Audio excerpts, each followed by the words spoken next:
Омскеде полиция 570 мигранттын документтерин текшерди. Жети өгүздөгү үйдөн 3 адамдын жансыз денеси табылды. Казакстандагы учак кырсыгынан аман калган стюардессанын видеосу жарыяланды. Бишкекте ооруканага түшкөн жаран каза болду, шектүү кармалды. Бул тууралуу Ленин Риптен билдиришти. Жана башка жаңылыктар түрмөгү видеого лайк басып, Манас ТВ каналга катталып, акыркы жаңылыктардан кабардар болуп туруңуз. Маалыматка караганда 17 декабрда Бишкек ШИПтин 102 кызматына ооруканадан маалымат түшкөн. Анда 1952-жылы туулган жарандын денесинде жаракаттар менен ооруканага түшкөнү, 2 суткадан кийин алган жаракатынан каза болгону айтылган. Аталган факты боюнча кылмыш иши козголгон. Кылмышка шектүү катары 1987-жылы туулган жаран кармалып, камакка алынган. Учурда тергөө иштери уланып жатат. УКМК 18 миллион долларлык Ош Нору мейманканасы мамлекетке кайтарылды. Ош шаарындагы баасы 18 миллион доллардан ашкан Ош Нору мейманкана комплекси 0,18 гектар жери менен мамлекеттин балансына кайтарылды. Бул тууралуу УКМК билдирди. Имарат мыйзамсыз кирешилерди адалдоо, ошондой эле уюшкан кылмыштуу топтун мүчөлөрүнүн ишмердүүлүгүн каржылоо фактылары боюнча козголгон иштин алкагында алынган. Мыйзамсыз менчиктештирүү фактыларын аныктоого багытталган ыкчам иш-чаралар улантылууда. Бишкекте ооруканага түшкөн жаран каза болду, шектүү кармалды. Бул тууралуу Ленин Риптен билдиришти. Маалыматка караганда 17 декабрда Бишкек ШИПтин 102 кызматына ооруканадан маалымат түшкөн. Анда 1952-жылы туулган жарандын денесинде жаракаттар менен ооруканага түшкөнү, 2 суткадан кийин алган жаракатынан каза болгону айтылган. Аталган факты боюнча кылмыш иши козголгон. Кылмышка шектүү катары 1987-жылы туулган жаран кармалып, камакка алынган.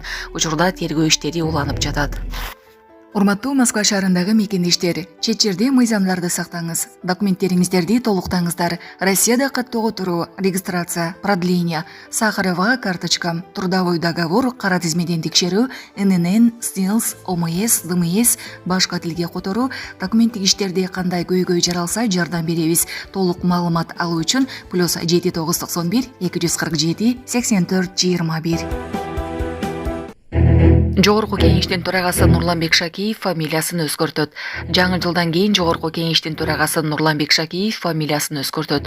Жогорку кеңештин жыйынында сөз сүйлөгөн Нурланбек Шакиев фамилия тандоо мүмкүнчүлүгүн кеңейткен.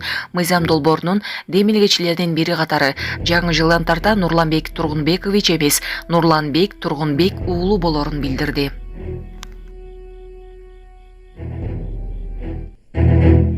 Аялды аяосуз сабаган.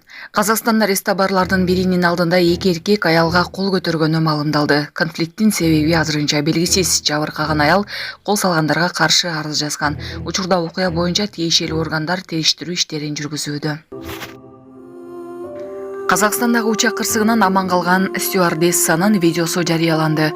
Азербайжандын өзгөчө кырдаалдар министрлиги Актаудагы учак кырсыгынан аман калган стюардесса Айдана Рагимлинин сүрөттөрүн жана видеолорун жарыялады деп билдирет Тенгер Ньюс Казакстан. Кыз Мангистау облустук ооруканасында жатат. Ал барган делегацияны көргөндө жашын тыя алган эмес. Айдана Бакудан Грозныйга учуп бара жаткан, бирок Актаудан 3 чакырым алыскта кулап түшкөн Азербайжан Airlines учагындагы коркунучтуу кырсыктан аман калган адамдардын бири.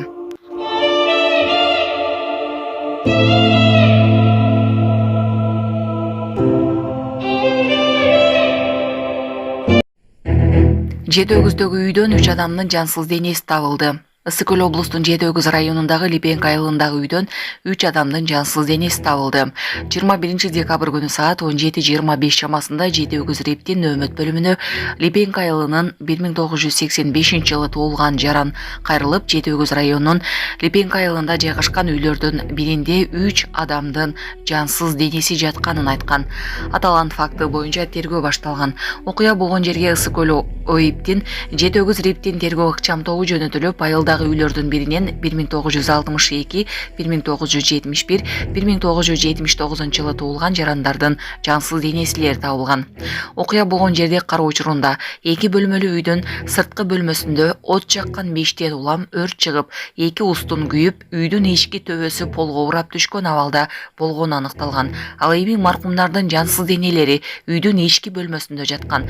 Жансыз денелерди кароодо криминалдык тактар байкалган эмес. Маркумдардын жансыз денелери Жети өгүз райондук ооруканасынын патолого-анатомиялык бөлүмүнө жеткирилип, соттук медициналык экспертиза дайындалды. Омскеде полиция 570 мигранттын документтерин текшерди. Орусиянын Омск облусунда полиция рейд жүргүзүп 570 мигранттын документтерин текшерди. Бул тууралуу Орус ички иштер министрлигинин басма сөз кызматы кабарлап, 3 өлкөдөн чыгарыларын кошумчалады. Маалыматка караганда рейд учуруна миграциялык мыйзам бузулган 88 учур катталды. Административдик мыйзам бузуу деп Орусияга кирүү же жашоо режимин сактабоо, каттоого турганда туура эмес маалымат берүү мыйзамсыз иштөө саналат. Мындан мыйзамсыз миграцияны уюштуруу, чет элдиктерди жасалма каттоого тургузуу үчүн 12 кылмыш ишин козгоо маселеси каралууда.